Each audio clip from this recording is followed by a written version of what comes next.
This is WEBurlesque. Hey y'all, Miss Aurora Borealis here. My name's Lorena. Hi, this is Ruby Tesla. Hi, this is Vena Kahlo. You're listening to WEBurlesque Season 10 with Zara Estelle.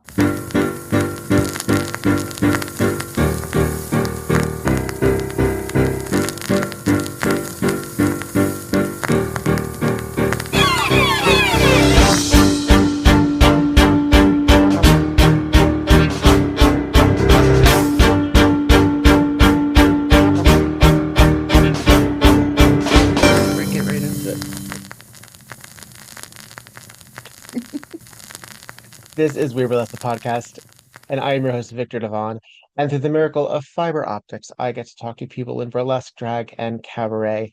And today is no exception, for I have the elusive Obscura Fox on the line. Hello, hello. Hello, hello. Thank you for having me, my dear. My pleasure. So, why Obscura? Where does that come from? When I was going through the Show Them Burlesque Academy, shout out to Mix Puxaplenty and Lavish the Jewel, I was given kind of a character sheet Hmm. for our persona for the 8, 10 weeks, whatever it was. And I was writing things out, my favorite sort of costuming, how I want people to feel when I get off stage, that sort of thing. And I was with my spouse, and he's really good at words and shit. And he was like, well, how about Obscura? Like mystery, mysterious, blah, blah, blah. And he got to obscure. And I was like, Obscura. And Foxy's been a nickname that I've had since the 90s. Hmm. And so it kind of like fed into that. And then the Fox is sly and coy and all that good stuff. So that's how we got here. Yeah, well, it's interesting because you're getting noticed. So obscurity is just in the distance, but it's nice to have, Thank sense of you.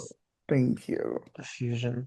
Uh, so when you were working with Lavish and Pucks, had you already been aware for a long time about what burlesque was as a statement?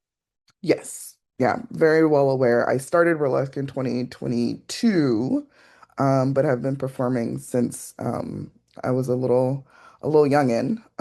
So I've been exposed to a lot of different forms of dance and, you know, um, have studied a lot of different things. American Fusion belly dance is the thing that I've studied the longest. And so sometimes in some communities, there is kind of like an overlap or a kind of like sisterhood Hmm. between belly dance and burlesque.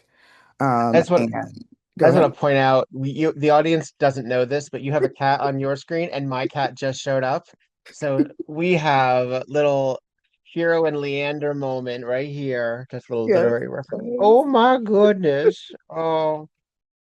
Sorry, Yeah. I had to acknowledge that kismet. That's so funny. They both knew. They both knew. Exactly. Do you want He a loves to snack come in there? around when I am on calls with people. Naturally, he needs his moment. Hmm. He's shifting right now between me and the husband because the husband and I are both happen to be on Zoom calls at the moment because that's life right now. That's the life right. Um, but it's funny. He chose right when you were supposed to. So sorry, he interrupted, and therefore I did as well. No, you're good. Uh, So yeah, and when I moved to Portland, I started getting kind of cast in burlesque shows as well. People were like, "I like hmm, what you're doing." mhm, I was performing strictly belly dance back then, but kind of made the leap because I don't mind being naked, and um, it's political. I'm brown, I'm yeah, fat, I'm queer, all of the yeah. things. So I think we're of a certain age as well, right? I'm 42. Are we in the yes, relatively same? Yeah. And that means that when I met you, what, in 20, was it 22? yeah, You had just started then. yes, burlesque, yeah. Wow. Hmm. And that was at the Burlesque Hall of Fame. Yes. And what a year that ended up being. Hmm. And what a fabulous several number of years since. But you come from the after times. That's Yes. so what is it like to experience burlesque with a bunch of jaded pre-pandemicers? It's been interesting. I think I come from this kind of weird spot where I've been performing forever, but I'm new to a dance form and coming into it Sure. in my late 30s. Hmm. But I think that because I've been performing and I understand that world and I'm in my late 30s, I can kind of understand why someone would be like, this shit sucks. It was better in 2005. And I'm like, looking at it, it probably was better in 2005, but this is what But I got looking to at work it, we hear that also when people talk about 1996. with. So it's, the grass is always greener decades earlier. Yes. Yes. Yeah. Yeah. Ah. But yeah, it's been And interesting. I like to like pull knowledge from folks. Like I'm mm, down to hear people reminisce about back then and back in the day. Because sometimes there's patterns and I'm like, oh, they've popped up again. cycles. Yeah. Really, really. And I think for a lot of reasons it's because since it's a for us by us situation a lot of times, like our audiences are other burlesque performers, burlesque minded individuals, you kind of have to be sort of left of center to be a fan already Hmm. because you have to be accepting of different bodies, of different gender expressions, of different skin tones, Hmm. all of these things together, or you're going to have a miserable time. Yes. Yes. I mean, unless you live in certain markets, but yes, if you live someplace like Portland or um Yeah, yeah, but Seattle. I'm finding those are being challenged at the very Oh yeah. least, Yes. and very often those are very casual fans. They're almost Mhm. tourists. So I Yes. think there's a very distinctive difference between a burlesque city crowd And a tourist. and a tourist. That makes sense. Yeah. Yeah. Yeah. I mean, that's just also just my estimation. Well, there is nuance. But you enjoy working in the PNW. Yeah, it's probably the farthest that any of my movement careers have ever gone. I found myself, as it were, both inside and outside of my art, since moving here in 2016, and it's been great. It's been hard, but it's been great. What is the inside and outside of your art? Um, the inside of my art is just being able to perform, getting paid regularly, Mm. traveling, not as much as I would like, but putting that out in the universe that it's going to happen. And just personally, like being able to be outwardly queer and all of the different ways in which I love, and even down to getting those Doc Martens that I really wanted in 1996, and my parents, they couldn't afford it, but even if they could, they would have never purchased them for me. So, Mm. honoring that 17-year-old that, wanted to walk around with pentagrams and bats and Doc Martens and leather jackets and kiss girls and all that other good stuff. Yeah. Oh, you're an alt goth too. You have this sort of uh high concept theatricality that does seem to be drenched in almost like this Robert Smith, Susie Sue friendliness about Yeah. it. Um, because it's charming and mysterious, sure, but it's not um scary. Does that make Hmm. sense? It's not Yeah. necessarily aggressive in Yes. its production. It's Uh, assertive, but it is not aggressive. yeah. And I had Mhm. the great pleasure of seeing you at a peer review at BurlyCon where you did an act, and I believe that very same act you just did as a feature at Fatlesque. Was that the same act? It was the same act. I wasn't a feature one It was day, a feature. but yes, that was the act. I had created that for the festival I produce, Umbre Noctis, or co-produce. So it was The Cure. But yeah. Yeah. Mhm. What is it like to go through the process of peer review? I was recently talking to Zara Estelle about the concept of sort of mentorship as well as instruction and it being so personal for a lot of us. But you have to be really vulnerable and allow yourself Mhm. space to get critique. Yeah. It's the only way we grow. I'm used to critique as far as my art goes, um, because of, marching band, ballet, modern dance, like all of those things. So it's not new to me. Mm. I think more of peer review on that scale was new to me. I wasn't worried, Full given audience. kind of, yeah, the audience that the peer review was for, who the, Mm. who the moderators were. Um, but it was also interesting to see the completely different ways people were like, I would fucking love this if you did this. And then someone else would be like, I would fucking love this if you did not do that. Yeah. Well, Mhm. we all have different needs as audience members as well. And that particular one, I know Lux Lacroix was there. I know Queerly Fantastic was there. Mhm. Golden Mystique emceed it, but I don't know if they offered commentary as well. I don't recall. Yeah. Um, what about that discussion in front of an audience where Mhm. you just literally got naked in front of everyone and then sit there and then hear feedback about how it went? Um, what do you feel that you learned from what their critiques were that you then applied to this now finished act, which has Mhm. now been at a legit huge sold out festival? Yeah. Um, I think specifically Lux had said to for me to walk across the stage and take my time to not just come out. Mm, So when I did it the first time at Umbre Noctis, that's what I did. But given the kind of drama and theatrics that was available to me at the Triple Door, hmm starting a song called Alone about being alone and being alone on stage in a spotlight, that still to me felt like Lux's kind of suggestion, but in a different form. hmm So you were still able to take me in, but I wasn't moving.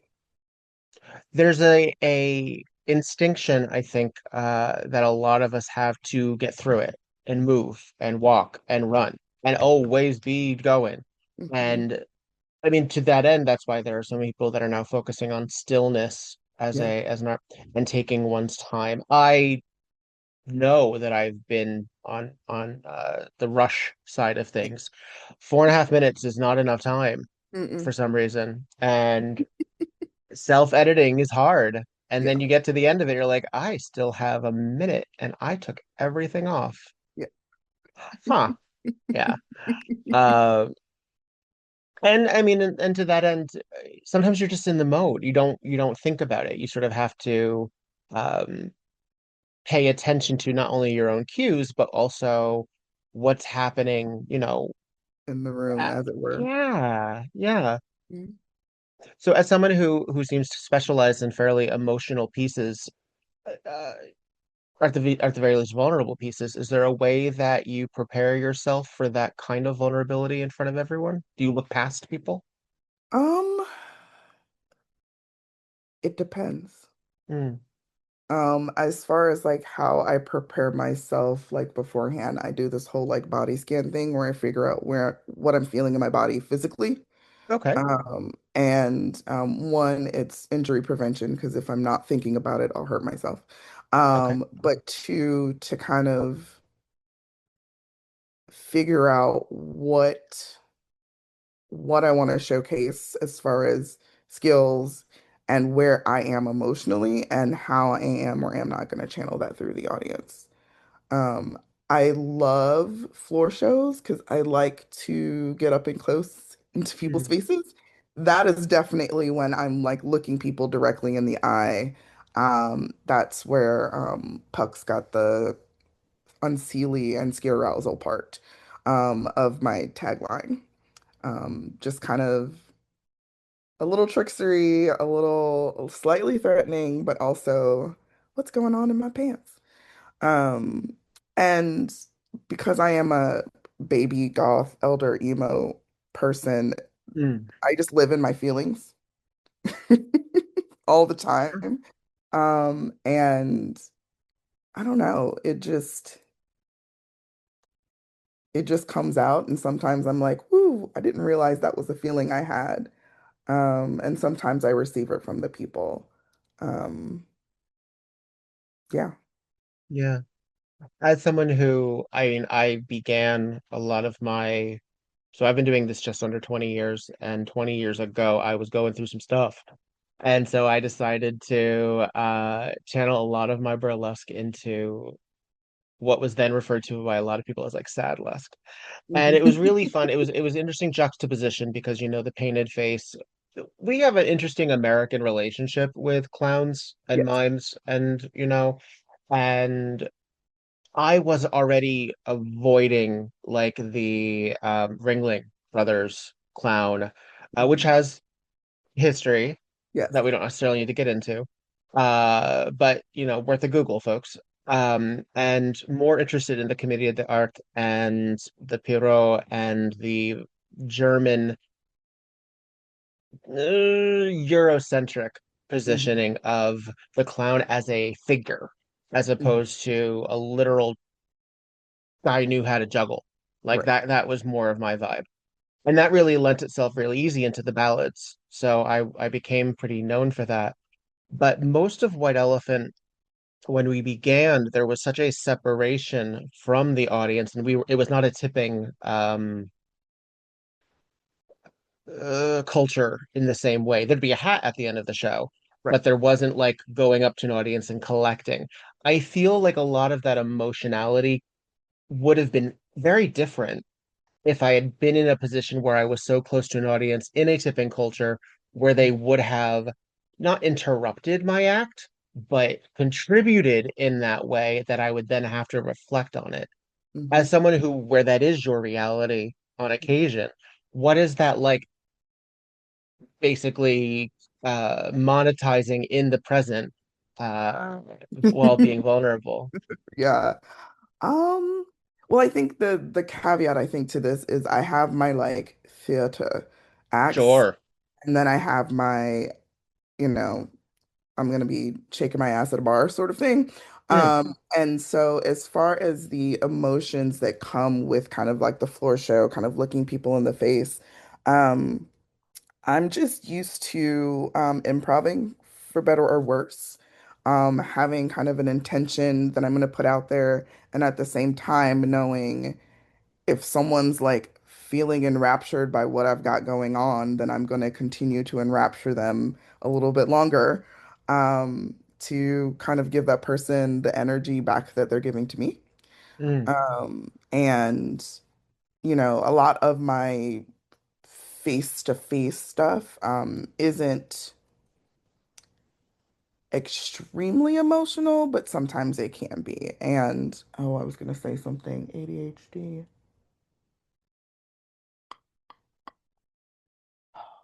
Damn, sorry. No, it's quite all right. When it's right, it'll come. Yeah. Yep. What I was gonna say actually, some of my dance training and such has been like very emotional and having to like feel really big feelings with a group of people. Winter Guard, some of y'all nerds will know what that is. Say it Um, again. Winter Guard, it Mm. is marching band, the flags inside. Okay. So canned music, not with the actual instruments.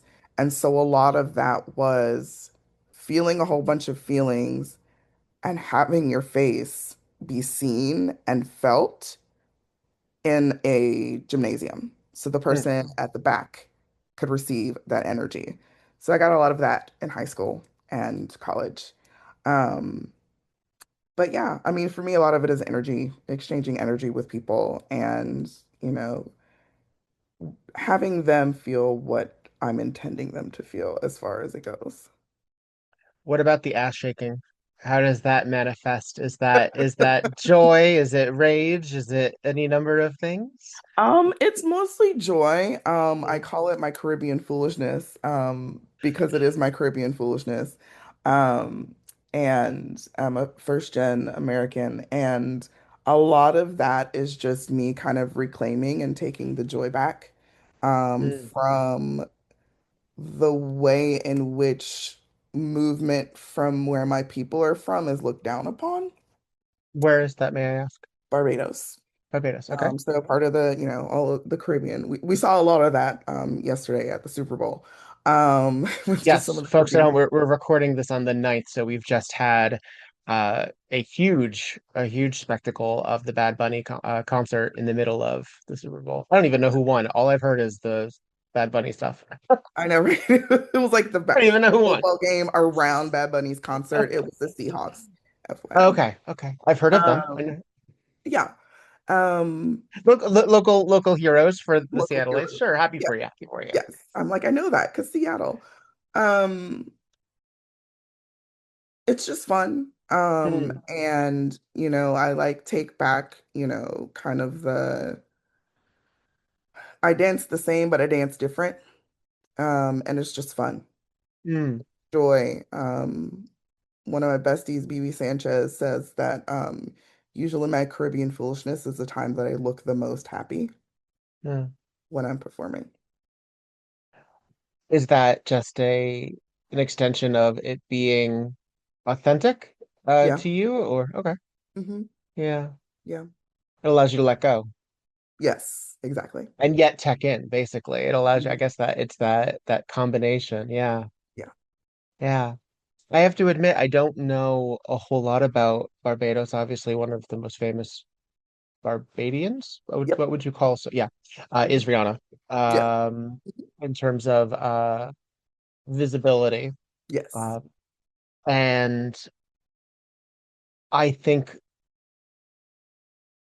it is very frequent that we homogenize and we combine. There's a reason that we have tiki is because it just combines a lot of, Mhm. Polynesian and faux Polynesian sort of cultures.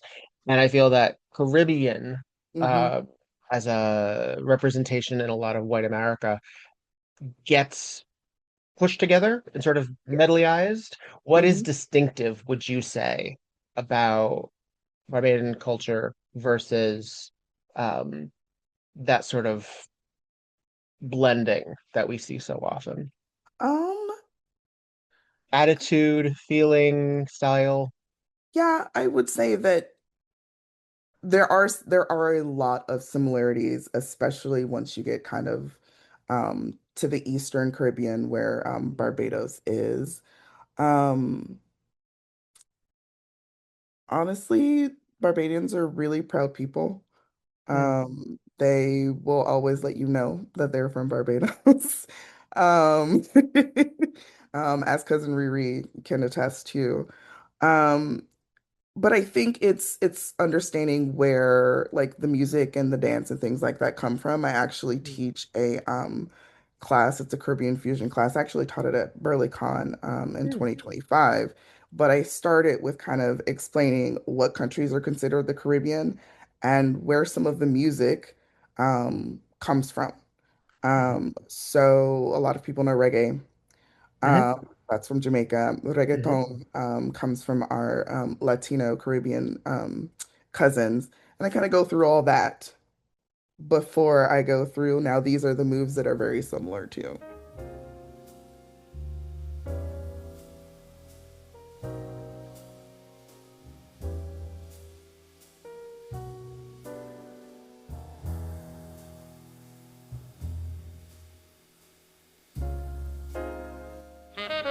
Hey, this is Victor Devonne, and I like socks. I've always been very open about my appreciation for the fabric that goes on my feet, and I want you to enjoy them too.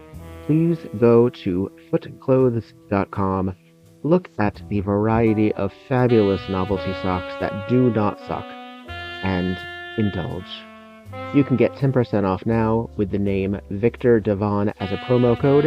That's VIKTORDEVONNE. Put it all together, no spaces, and enjoy.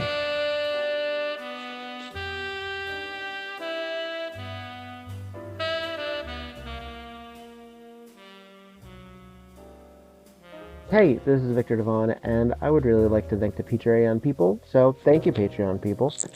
You make my dreams come true.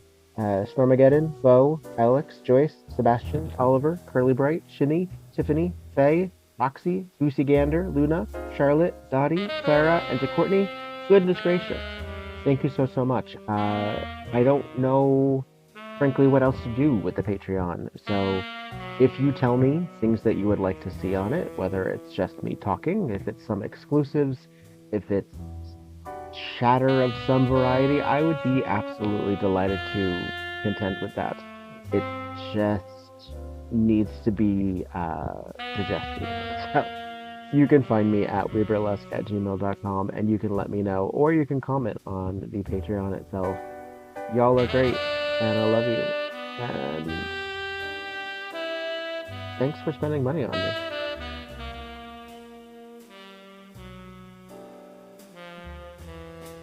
In terms of your aesthetic and in terms of the emo and goth representation, while of course there are performers of color within those genres, it does read very white mainstream. Yes. What is your relationship with that subculture growing up? That your representation being a black person, Hmm. um, in what is very painted white, as someone who paints themselves white himself. What was that experience? Um, I didn't get too deep into it Mm, until I got older. okay, Um, as far as like liking what I liked what I sure. liked. But as far as like being an actual part of the culture, just wasn't where I felt comfortable, for obvious reasons. I grew up in a suburb of Atlanta, Georgia. It's Hmm. fairly mixed, but it is, 45 minutes outside of Atlanta. So it's not as urban. Um, and the music I listened to, the videos I watched, I bought people's, CDs. But as far as being like in the culture, going to the clubs, things like that, that wasn't my experience. And my dad Okay. was a preacher, so there was that. Same, I'm preacher's kid. What was Yeah, your yeah. denomination? Church of God of Prophecy.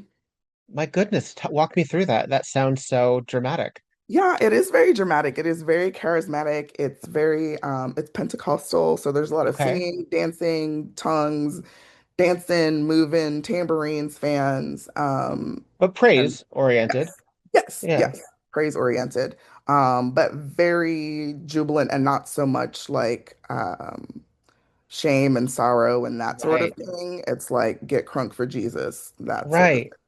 Hmm. I love that because there's so much of it, so much. I mean, I grew up UCC, which is United Church of Christ, which is very left and progressive. It's almost Unitarian. Hmm. And for those who know Unitarian Universalist, it's a combination of denominations. Yeah. Speaking of, a stew of or a goulash of folks.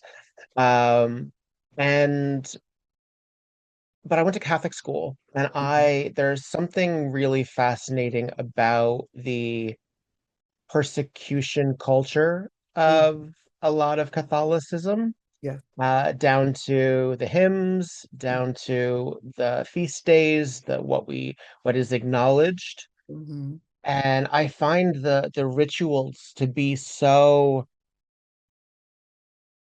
fascinating. It's one Yeah. reason I love Christmas music is actually because I actually really love it because it's kind of culty and I'm kind of Yeah. into it. Not in really into the followers a whole lot, but Yeah. No. uh, what is your relationship with either spirituality or faith now? And do you think your former parishioners or whatever you would refer to them as would feel about burlesque as an art form? Oof. Um, Burlesque as an art form, I don't think a lot of folks would feel that way. Mm. They would not see it as an art form. Would they I think, think of it as the devil, or would they think of it as um, sex work in a pejorative way. sure, Yeah. That it would be something that my parents would want to keep secret, shameful? shameful. Mm. So while we are getting crunk for Jesus, there are kind of, the mores that you need to There's criteria. uphold. Yeah, there's Yeah, criteria. There's yeah. criteria for getting crunk. Because I mean, even in high school when I did winter guard, I had a lot of folks that were really upset that I wasn't at church every single Sunday because I was doing competitions Saturday and Sunday. Oh. And that's, I'm in high school, it's PG, it's, that sort of deal. And so thinking about how upset people got then, as opposed to, I'm shaking my ass in a bar at night and I'm also taking my clothes off in the theater of 300 people. Like, Well, as Billie Holiday say, if I want a cabaret all Saturday and go to church on Sunday, it's exactly. nobody's business if I Yep. do. Yep. Sinners have souls We too. contain multitudes. We contain multitudes. Exactly, exactly. And I'm not a practitioner of the faith anymore, but it definitely obviously influenced me and how I moved throughout the world and how I related to my dance.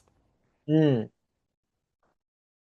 What is so since so much of it is celebrational Hmm. for is Jesus largely? Is it Yeah. just do they believe in the Trinity? Yes. Okay. Mhm. What are the feelings on Mary? Um, she's not really mentioned as much. It's more of like she is Sort of a vessel. the vessel of Yeah. the physical manifestation of, That seemed to be a lot of Christianity outside of Catholicism. yeah. Yeah. Hmm. Yeah. It is sort of fascinating. I mean, the the variances. I was actually talking to someone who I don't think they were raised particularly um they come they were born in Iran and they were talking about how their parents eschewed um the Muslim faith or any faith particularly because they just didn't want to deal with a lot of that. And when they came to the States, we were comparing notes because as someone who grew up UCC and I mean I stopped going when I was like 13, Right. but and then sort of became like a pagan. But Don't we all? well, but I mean, it was part of the life because my dad did it, and then Yeah. my mom also did it. Like there was tradition in that. There was a weekly, commitment, and then beyond that, I mean, there was always a rummage sale or a pancake breakfast or a something. Always. Mhm. Um, and so it was really sort of fascinating. Like we learn a lot about our own faiths, and we learn, I mean, probably a lot about Catholicism because I think it's probably the most represented in media, Yeah. even indirectly. Like any possession movie is gonna involve Catholicism. Oh, It's actually a really good selling point for God being real. yeah. The Exactly. whole point of a lot of those, like you would think that those wouldn't be viewed as pro-satanic. They're actually really good because, yeah. Um, but we don't talk a lot about like the difference between what a Seventh-day Adventist versus a Lutheran Right. versus a Episcopalian. Like, and usually those differences are so skin deep. Right. Very. And when I went on my journey to figure out where I was going to go, or where I was, but I was led other ways, by family. I Mm. learned a lot about some of the differences in all of those denominations because, that's where you kind of go next. Hmm. And it's very interesting that there are a few things that folks hold on to, and it's like those couple of nuggets that Mm. make us different than them. It's similar, but it's different. Right. Well, that would I assume would be a relationship with colonialism Yeah. hitting Barbados. Is that a traditional or a common faith based Yeah. in there? Yes. Okay. Is that Christianity why that was is, part of? Yeah. yeah. Yeah, Yeah. Christianity because it was the British who came in. Um, but we've been Always a getting republic involved. for 5 years now. So Nice. Have you been back or been there? um, I went a couple of times as a child, and I went back finally in 2024. Mm. Actually, our Airbnb was Rihanna's house Rihanna grew up in, which was really fun. Didn't realize that until after it was booked. We're like, sweet. She's Um, everywhere. yeah, she is everywhere. Had tour buses going by the house multiple times a day. Um, but yeah, 2024, just because, immigrants, poverty, traveling across the ocean is not cheap. So didn't get a lot of time going back until a couple years ago. Yeah. Well, now everyone is really apprehensive, I'll use that word, Mhm. about international travel because of Yeah, the state of the world. yeah. How are things in your neck of the woods? Is it a little scary out there, or does it feel like at least a little pocket of sanity?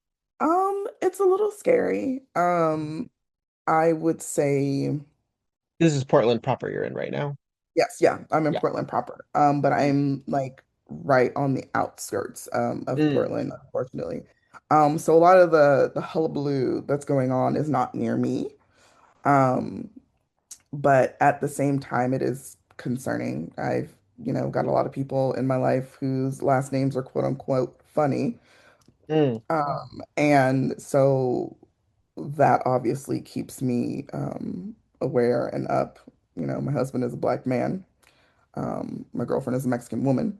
So it's those kind of things that keep me mm, um, awake. But as far as traveling, I'm feeling okay-ish domestically, okay-ish. I feel like I'm going to start traveling with my passport domestically, Hmm. um, just for the sake that it has my citizenship. Hmm. Um, and I'll actually be going to Vancouver in March, and I'm taking Amtrak instead of going through TSA so that when I come back through the country, Hmm. I just feels a little bit better. I mean, I'm not quote unquote the target, but um, as we've seen, Yeah. It we all are. it's well, somewhere, and I, as the Some more than others. whitest right here, I understand that I'm not necessarily the target, but I check other boxes. Yes. Exactly. But I don't necessarily have to worry about ice, specifically ice, unless Yeah. it looks like I am causing unless I'm giving them an excuse, Right. basically, to apparently shoot me in the face. Mhm. Um, as someone who you said you were first generation, Yeah, I was born here. you were born here. Well, I wasn't. That wasn't a check. That wasn't a Oh, I was. They're not on the line. I'm just curious, just for clarification. Are yes. you an only? What I was getting to was, are you an only child, or did you grow up with siblings? I am the first of four. First of four. Do you Mhm. feel that there was an expectation for you to sort of fulfill a certain Mhm. assimilation on your parents' behalf? To a certain extent, yes. Mm. It was definitely go to school, get a good job. Um, you're the example for your cousins and your siblings because I'm the oldest, the first American in my family on both sides. Hmm. So there was that kind of like make good grades, you can get scholarships, go to school, do the extracurriculars. We're broke, so you need to have a job as well. Um, you know, there was a pressure to kind of be a good girl. Mm. Um, yeah, yeah, definitely be a good girl and to definitely be successful. Yeah, yeah.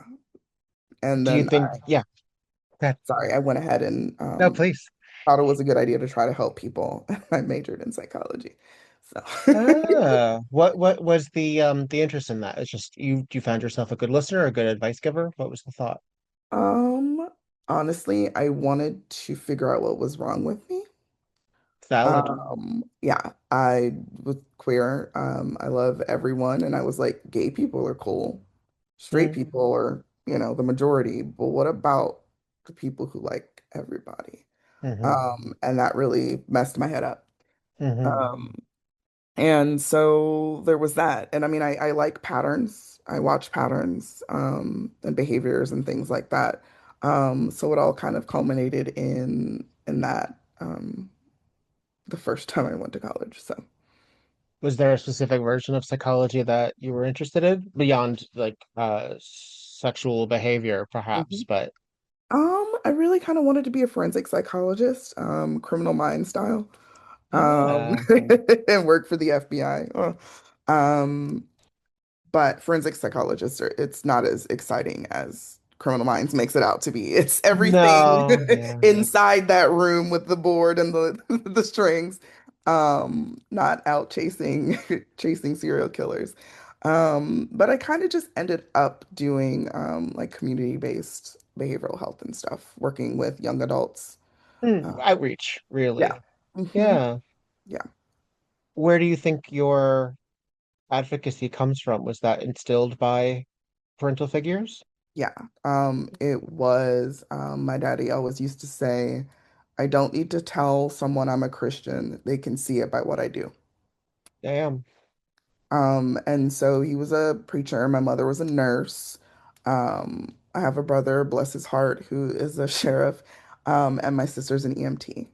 And so it's just kind of like music and helping people was just kind of the thing in our household. Yeah. hmm I think that theatricality extends to that as hmm entertainers. I think that entertainment allows a connection between, and we ourselves become, the vessel, as it were.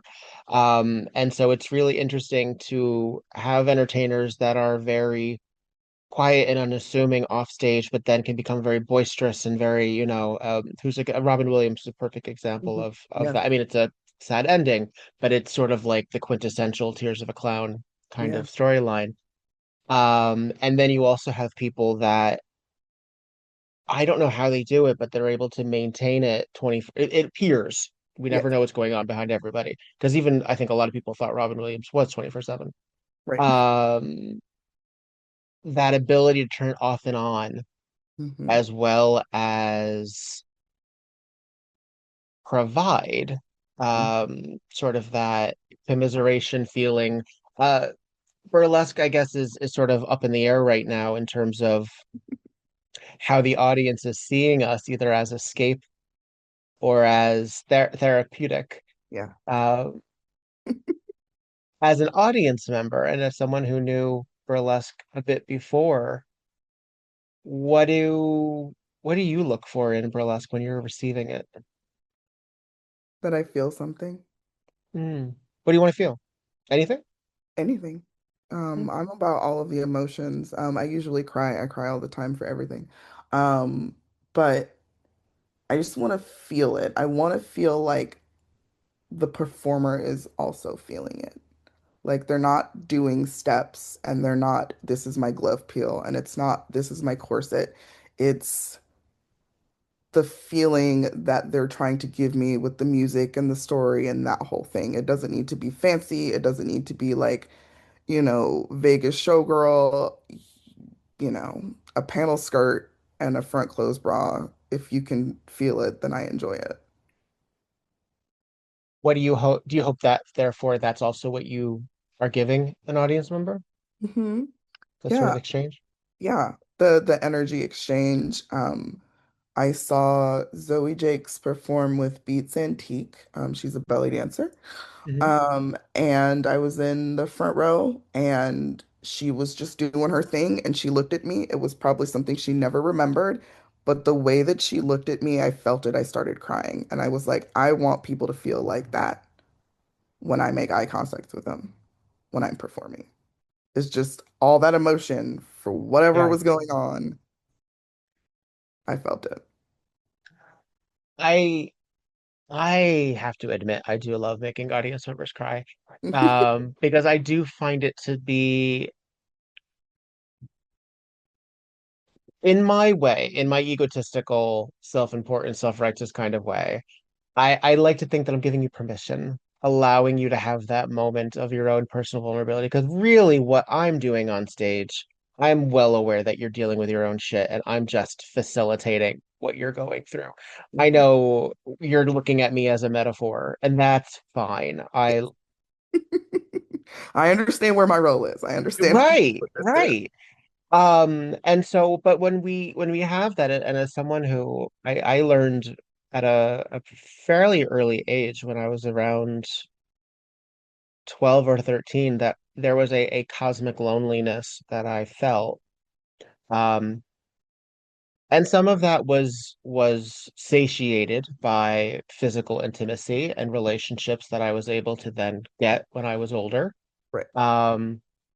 And I'm married now, and I have a great deal of my own um, loneliness quelled in a Hmm. sense. But there is still something like I'm not scared of the sadness anymore. You know what I Yeah. mean? Hmm. Yeah.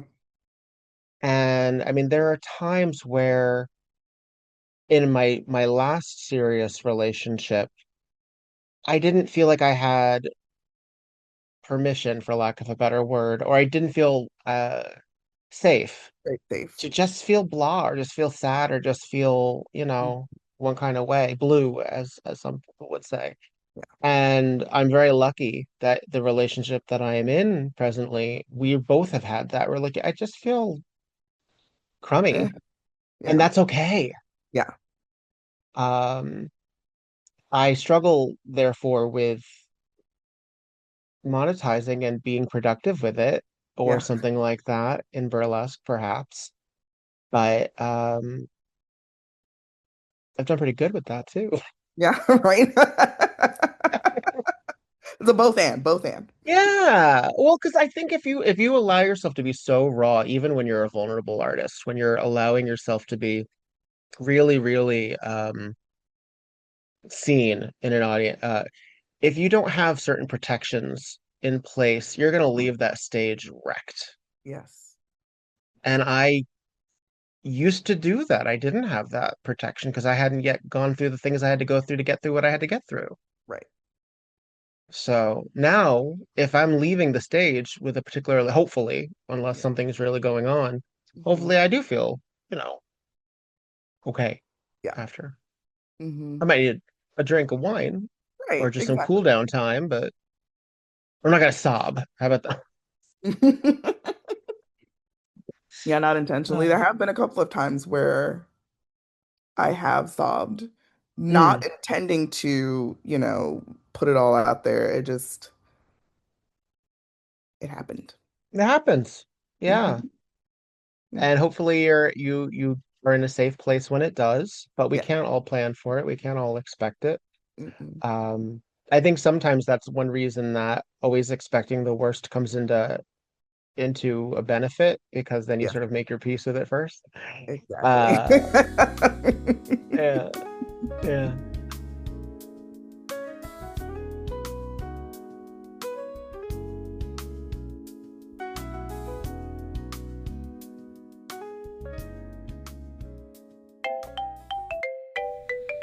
Hi, I'm Jen Ponton, And I'm Lillian Bustle, and we're the hosts of All the Fucks. a podcast about vulnerability.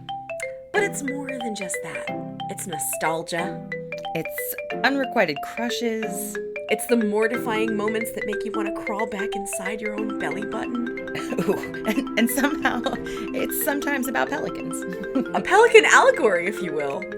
Oh, I will. So if your heart has ever felt like a skinned knee, Oh, you'll fit right in as one of our fuck buddies. All the Fucks. A storytelling podcast wherever you listen.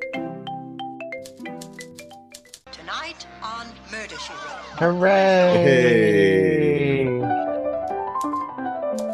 It's Yeah, kind of Piper Laurie and Brenda Vaccaro at A Love Child. thank goodness. I want to know her. Nails. Yeah, where's her series? That's what I She's want. fabulous. The son is Joaquin Phoenix. I know, isn't that nuts? And he is an ugly little kid. I'm sorry. We're just like, hey, remember when this guy was in this obscure Broadway show in 1976? Right? Look at him in those tight pants. Yum. Well, because there's not But a we lot do really get- going on. It's Yeah. supposed I mean, unless you're listening to the dialogue, which frankly, audience at home, you can do without us. We're just Yeah, do learning your own about work, some of these damn it. backstory. But Right. Boswell put her up to it. Yeah. And then Trish had to be killed because she realized that Boswell didn't have her interests at heart because Teddy was the inheritor. Yeah. Playing her like a fiddle. Oswell knew it, and Trish just gulped it down like one of those martinis.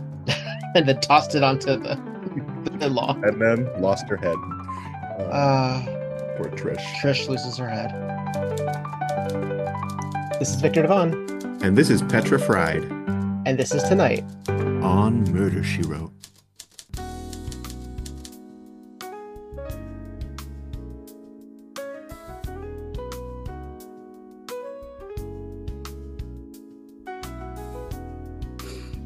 What inspires you? What do you seek out in the world, whether it's media, whether it's experience, whether it's travel, or what have you? What feeds the artistic side of you when you're not literally on stage? That's a good question. Thank you.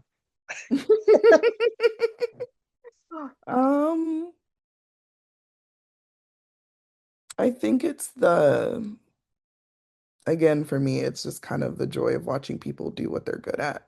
So not just dancers per se. Like I'm the person who, when I get my nails done, I am in complete awe of the artwork that someone's doing. Or I could be watching someone, DJ at an EDM club, but watching their flow and how they get into it, watching people make things. I sing and I dance, but I don't draw. I don't art in that way. And seeing things like that and being completely like, it's witchcraft. It's beautiful, but Yeah. it's witchcraft. And seeing those things, really just taking in art and joy as much as possible feeds me. But also being able to like be okay with the sadsies, like you were talking about, and kind of reflecting at some of my acts are very personal. You might not notice it because sometimes I'm also shaking my ass. But yeah, I just take it in, all of the feelings and all of the art and all of the movement and the connection. Just that's what feeds me is seeing people doing the thing that they're good at. What are your references, do you think? Do you look at, I mean, obviously we've talked a little bit about some of the music choices that you've had. What in your mood board would you find in your Pinterest mood board of the mind? Yeah. It really feels like ask me that question again, I'm sorry. Sure. If you were to make a mood board in your mind about the things that inspire you as an artist or inform you, even indirectly, what would we see? What faces or portraits or representation would we see? 17-year-old me that wanted to dance and travel.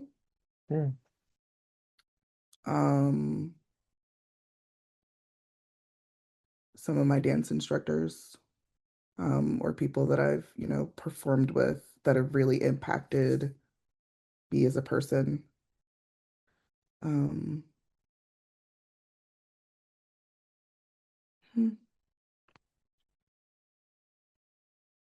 I think there would be a lot of words about feelings. Yeah.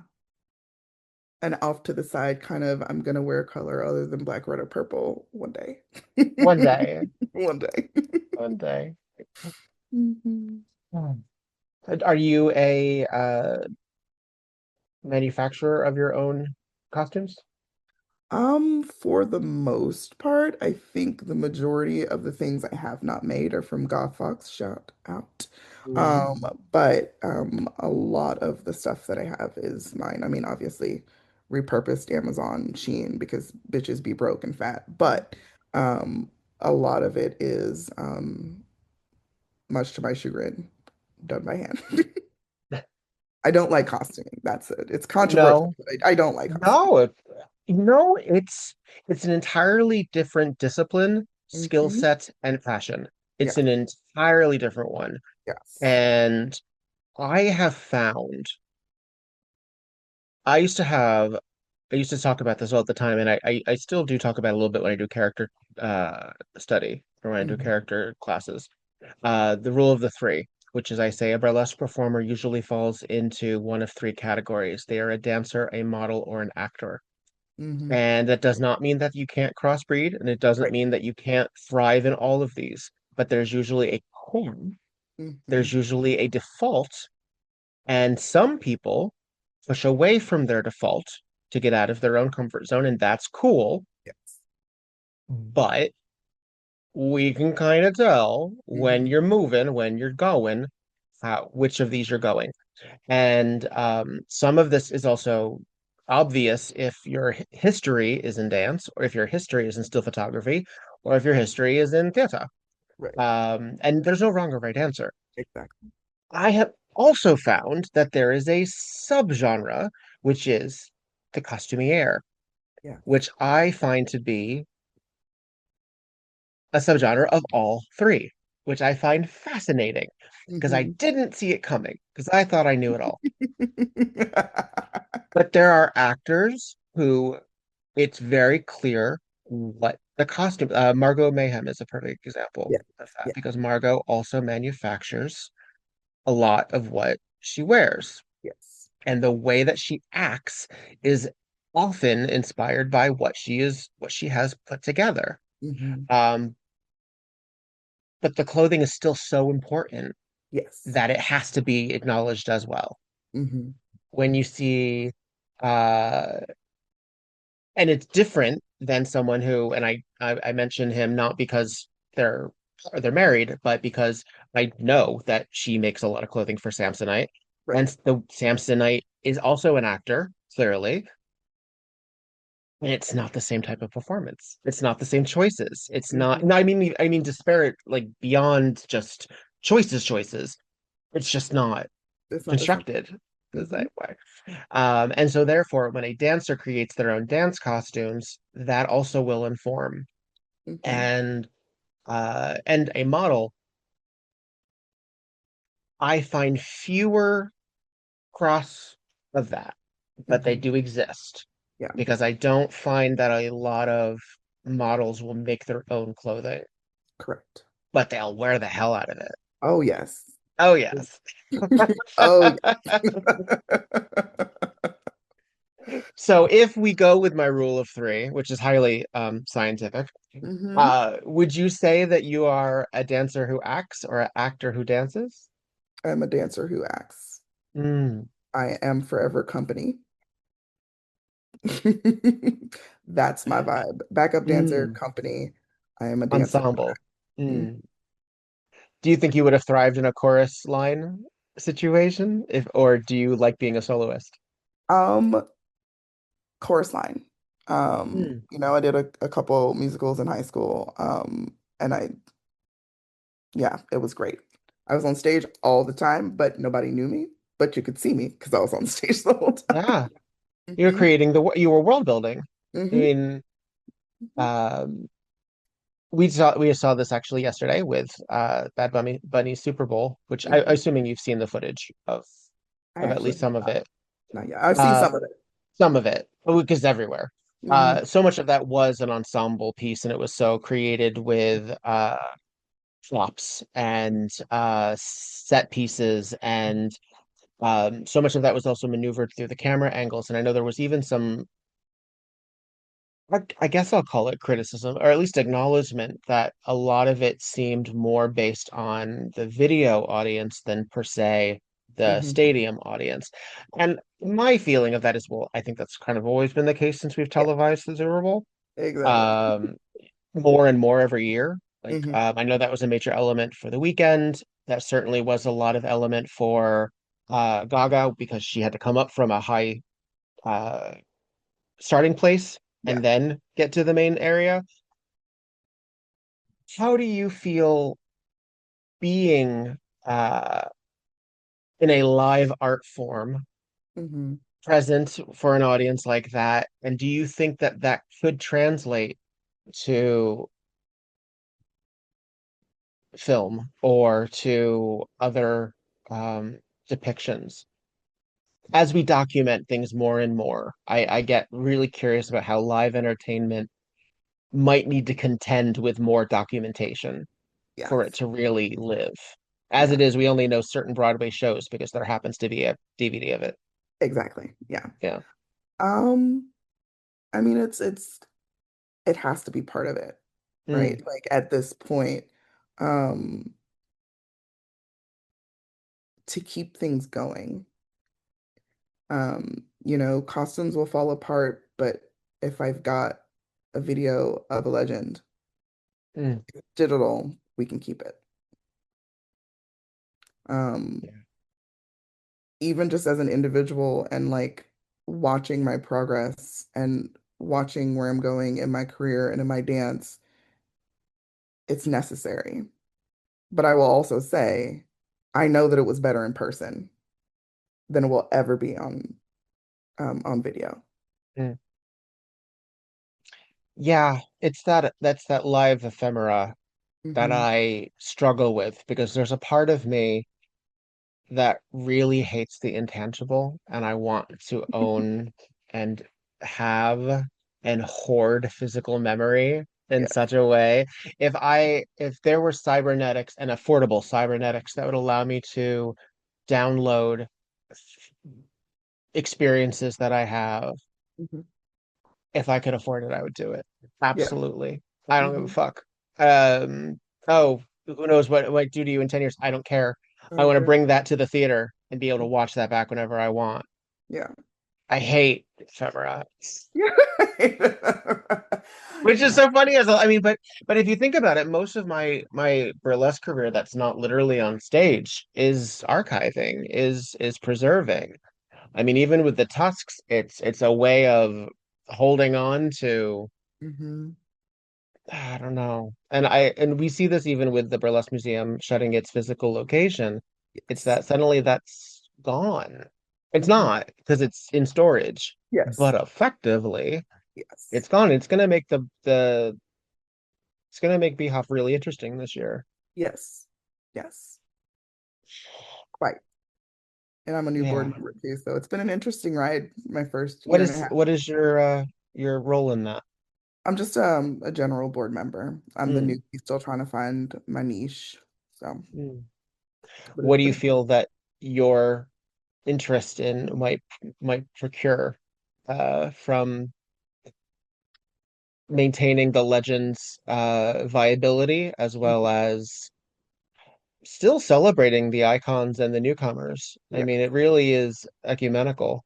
Hmm. I really I'm new to burlesque, and so I felt that was necessary to kind of be there to know what the quote unquote kids are saying because I'm still a baby myself. But also kind of bring in the fact that, I know theater, I know performing, and I'm also someone who does appreciate the legends. Um, Not a lot of new people do. And so um, figuring out a way to pull in the new folks that are like me, that are new to this art form, um, and help them see how honoring word tenuous Mm, the icons and the legends can help support and influence their own careers. hmm hmm um that's my hope, is what I can add to the museum. So mm. You will, as someone who started their burlesque career and then very soon after went to mhm. Beehoff, was that important to you? What necessitated your visitation right after um starting? yeah, I debuted in May of 2022 and my first Beehoff was 2023. um I'm one of those nerds that likes a convention. Mm, I love a convention. I love a conference. But what I really wanted to do was to meet legends, to see, the people that maybe one day will be my contemporaries perform, and to just take that all in and to meet people, um, get people where I've just like followed them for the past year and a half on Facebook and then like put an actual name, like put an actual in real life face to people, to just meet folks and learn things and just soak up as much information as I can. mm. Are you still a sponge or a researcher when it comes to new information? Oh yes. Oh Yeah. yeah. Oh yeah. What other things do you read up on or investigate? Within burlesque, you mean? Outside of burlesque even. Yeah. Um, We're allowed to like other things. I know it seems yes. like that's all we do. What? I know. I know. I know. Yeah, I mean, with my background in kind of like behavioral health, obviously, I'm continuing to look into that, especially thinking about the way that our country is right now and kind of how we've gotten there and patterns and whatnot. But as far as burlesque goes, is trying to kind of understand where I fit and find the people that are like me in the past. And obviously the museum has done a good job, but just trying to figure out what other people might be we missing, um, where can I connect to something that someone has done before. Hmm. Yeah.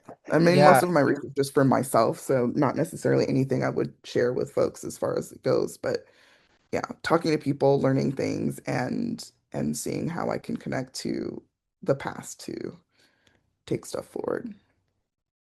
Well, we look at some of these fabulous 8x10s and promotional photos of people we only have names for. Like we don't Yeah. have any Hmm. other documentation, but the fact that they exist in these print forms is already kind of amazing. Yeah. Um, it shows honestly, it shows a lot. It shows us as burlesquers that we need to that documentation is important. Yeah. Because even if that name doesn't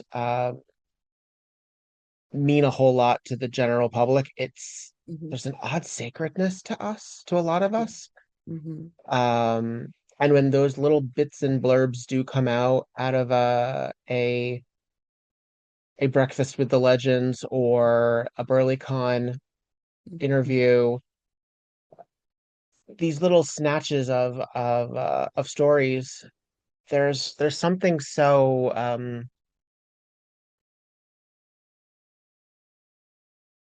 holy about them. I don't Hmm. know how else to Yeah. explain it. There's something that's so, and I think part of that is because it also validates us. It Yeah. sort of gives us immortality in an Hmm. interesting kind of way. Hmm. And it sort of justifies that we're not wasting our time doing this Yes. now, Yeah. perhaps. If that's my psychoanalysis. I'm a deeply analytical person as well. I look for a lot of nuance. I look for a lot of under the surface, and I am a judgy bitch. Yeah. So Same. all of that together, yeah, and I feel that there's so much lack of self-awareness in the arts because we're Mhm. so focused on ourselves. Yeah. And burlesque people are not immune to that. No. And sometimes because we're whatever we are as judgy bitches, uh, we can get a little mean, we Yeah. can get a little stupid, and we can Hmm. dig our heels in when necessarily it doesn't have to be that serious. Yeah. But everything seems so serious. Yes. And it is It is. somewhat. Yeah. Yeah. Something. Some things are serious. I mean, usually what's hiding behind door number three is what's serious. Yeah. You just have to get there. What's Mhm. on the surface is usually fluff. Yeah. But the motivate, and I think a lot of us are very on edge because we're Mhm. seeing the rest of the country sort of fail us as allies and advocates. So when we see each other, we're like, what about you? How about Ex- you? Are you on my side? Exactly. And we're seeing the use of the word witch hunt again, which I think is interesting. Hmm. I don't necessarily, I think that's a little reductive, Hmm. but I don't have an answer for it. I'm sort of just spitballing here. I'm not suggesting that anyone's right, actually. Right. God, I think everybody is sort of but I'm not, but I see why. That's the thing Yeah. also is that that's my take from it is, oh, that's what we're going through, is we're going through a deep-seated distrust, Yeah. Yeah. suspicion, Hmm. and that sucks. Yeah. It's like presumption of ill intent. And that's, again, I guess that's because we've been hurt before. Hmm. But uh yeah, Hmm. yeah. I don't know where I was going with that. Yeah. I felt compelled.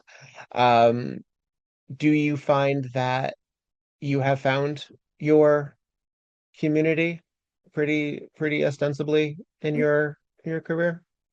Yeah.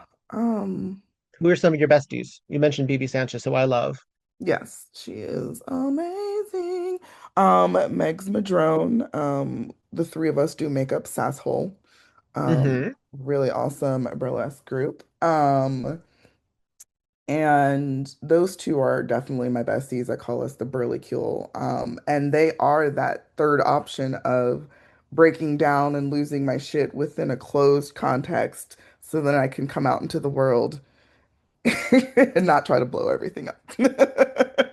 The fuck this, I haven't gotten into this festival, or goddamn this corset I can't find in my size. And then I can kind of come out sane and they can talk me off the ledge.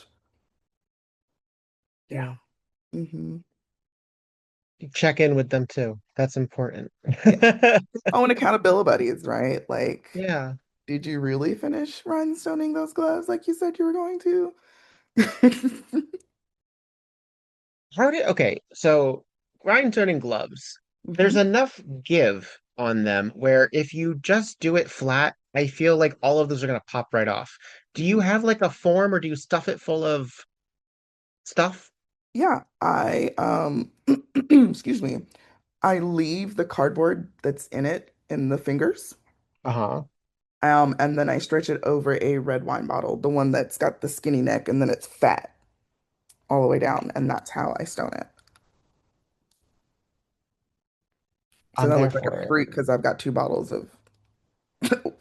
empty wine bottles in my crafting area, but yeah. Actually, that sounds like an artist. Right? Uh, well, before I let you go, and I thank you for being so generous with your time, and I'm so glad that we got to meet each other in 2023 at the Yeah. Burlesque Hall of Fame, and have since seen each other at least once a year ever Yes, since. at least. Um, and I am looking forward to BHoF this year. Hmm. Uh, it's become it was not something that I expected as uh as a I don't know. When I first started, I didn't know it. And then when I learned about it, I think the first time it really got on my radar was the year that Lou Henry Hoover won, Hmm. because that was actually someone I had met. Um, and I was working in New York at that time, and I was at Stonewall when I found out that he won. And that was really cool. That was really cool. Yeah. And that was best boylesque category. And was it, yeah, I think that was the year Medianoche won too. So it was another hometown hero. That was another New Yorker that had won. Hmm. So and then I sort of learned more about, who the folks were and moved to this side of the world. And I Hmm. said, oh, well, I might as well start going. Went, and it really did change my life. It really, really has. It's these folks that I get to see in this circumstance and sort of celebrate and cheer and help at the merch table and do all Yeah. of these things. Uh, I encourage folks, audience listening. I don't always acknowledge you, but I know you're there. Um, go, go if you can. I know it's an expense. I know it's Yeah. a burden. But everything's an expense and everything's a burden. Yeah. And there are people who do scholarships, and there are people who do donation-based funding, Mhm. and there are people who are always looking for roommates. Yeah, So that was about to say the roommate option. That's how you roommate got to do it. situation, and they're always looking for volunteers. I know they're scaling back a little bit on the volunteers this year. Um, to what end, I don't know. I haven't gotten involved in the board meetings yet. But look forward to it. Hmm. Oh, will I see you there? Ancestors willing, yep. Okay, that's the answer for the rest of the year. Right. Yes, yes, yes. That is the answer for the rest of the year. Um, Darling, can you please tell the folks at home all the ways they can keep in touch with all the things you got going on? Yes, yes. The easiest way is Linktree, and it's Obscura Fox. All right. All my stuff Takes is you there. takes you right where you need to go. Exactly. Well, thank you so much for being a part of this and for me barely scratching the surface. I know that we contain such multitudes, but I look forward to hopefully trotting another board with you. Yeah. It was exciting to work with you at Fatlesque, and Hmm. which I think was that officially our first show together. Um, Quite possibly. It may have been, and you did double duty because you also were with Sasshole as well. So Yes, you were in the group, and then you soloed. I But did. it's been a pleasure getting to know you. Thank you. May you thrive and bloom Yes. in this ancestors bullying. Right. And I'll see you around. Yes. Thank you so much. Yes, Thank you for my having me. darling. Mwah. Be well, audience at home. Thank you for listening. If you got dollar bills, patreon.com/WeBurlesque. Yay! Okay, Woo. bye.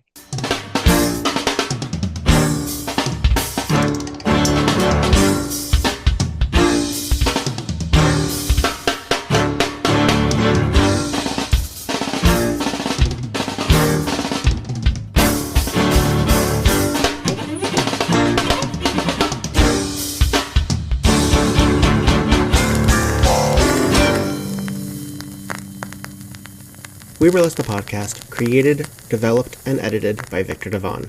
Podcast artwork by Logan Laveau. WeBurlesque the podcast cover art photography by Atticus Stevenson. Theme song, On a 45 by This Way to the Egress, used with permission. All incidental music via Pixabay under the expectation of fair use. Please visit WeBurlesquePodcast.com for notes on this and every other episode. Follow WeBurlesque and Viktor Devonne on just about every platform, and support the podcast via patreon.com/WeBurlesque. Don't got the cash? Please follow, subscribe, and give 5 stars on every platform you can get your hands on. It really does help. All original material is owned by Viktor Devonne and White Elephant Burlesque Corporation. All other materials property of their respective copyright. No infringement, while likely, is intended. This episode, and all episodes thereafter, are in memory of Lucky Charming. Miss you, friend.